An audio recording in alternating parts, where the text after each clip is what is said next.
Semuanya marilah sama-sama kita memanjatkan syukur.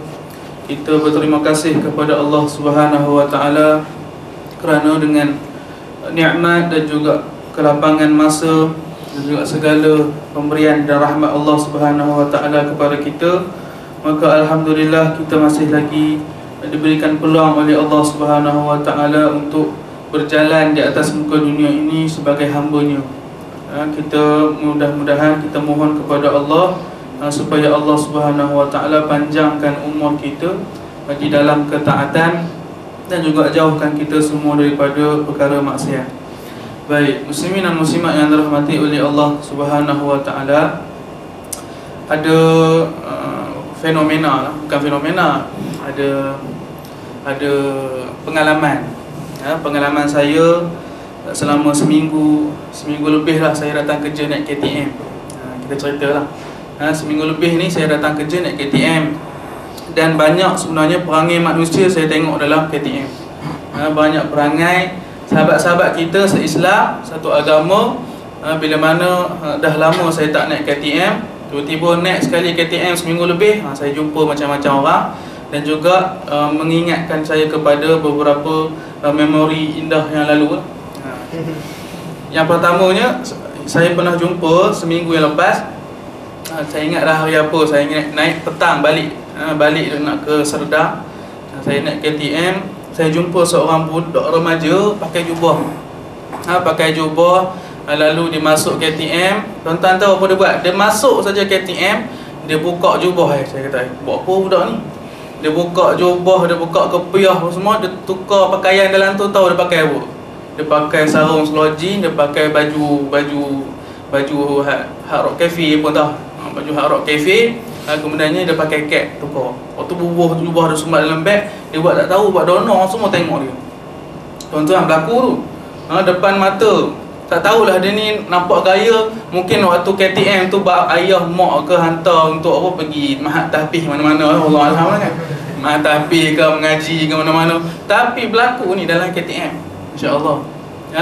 Berlaku dalam KTM. Dulu sekali, ni kali kedua saya pernah jumpa. Sekali dulu ni di waktu saya naik bas nak pergi sekolah.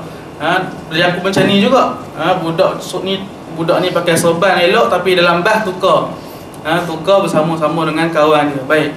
Jadi perkara ini saya tengok depan mata, dan juga saya rasa pelik kerana dia tak malu untuk buat benda tersebut di hadapan semua yang tengok dia. Cina, India. Tapi alhamdulillah dah tak ramai waktu nak balik ni. Tak ramai nak balik ataupun nak menghala ke Kuala Lumpur, tak ramai.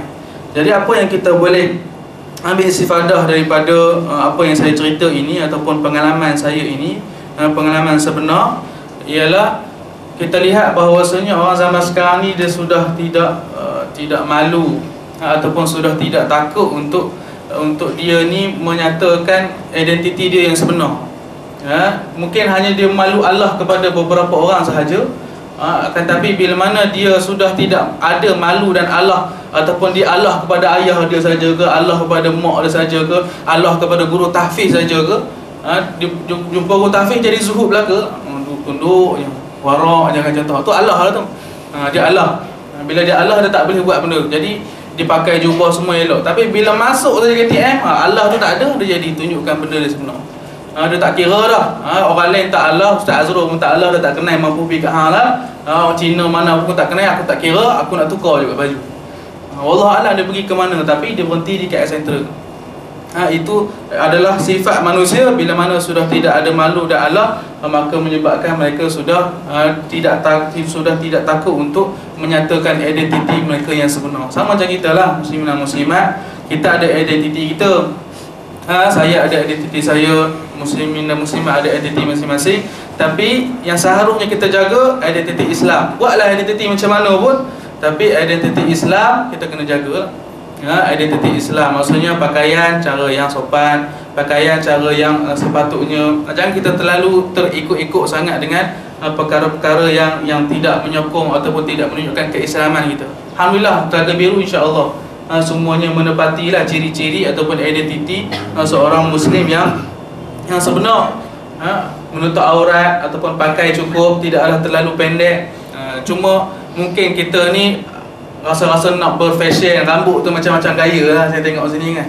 ada yang berkepiah, ada yang rambut dia mencakar langit, tinggi melampai, rambut mencapai langit, ataupun ada yang rambut dia macam Wolverine, tak sikat kan, contoh kan.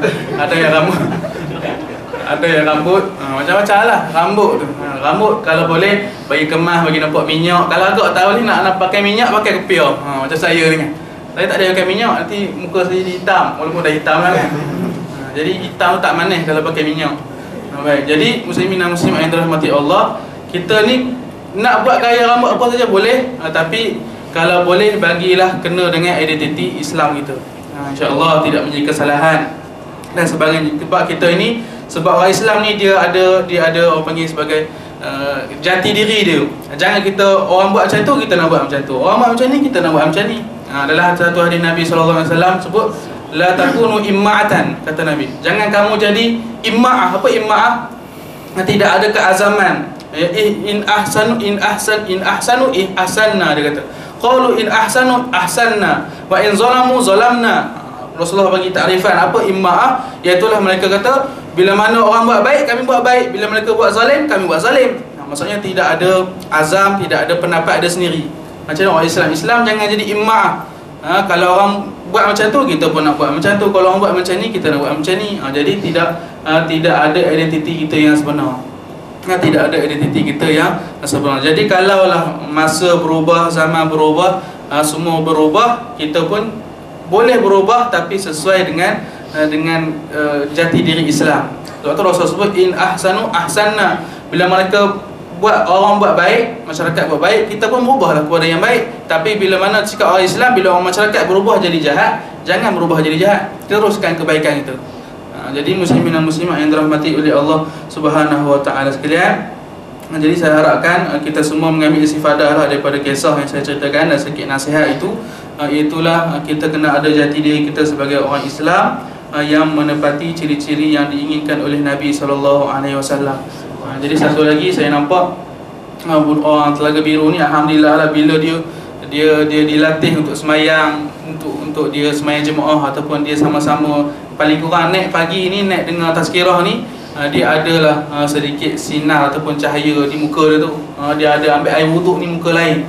Tuan cuba tengok belek cermin, tengok muka tuan-tuan dengan muka kawan-kawan yang lain. Kita bila ambil wuduk pagi-pagi dan juga kita ini sembahyang jemaah, maka kita ini ada peribadi yang lain. Mudah-mudahan itu semua adalah menjadi bekal kepada kita semua, insya-Allah. Jadi saya rasa sekadar itu saja. Mudah-mudahan mendapat manfaat kepada kita semua, baik juga kepada saya. Dan apa yang baik itu daripada Allah Subhanahu wa taala. Kurang dan lemah itu adalah daripada kelemahan diri saya sendiri. Aqulu qawli hadza wa astaghfirullahal azim li wa lakum. Assalamualaikum warahmatullahi taala wabarakatuh.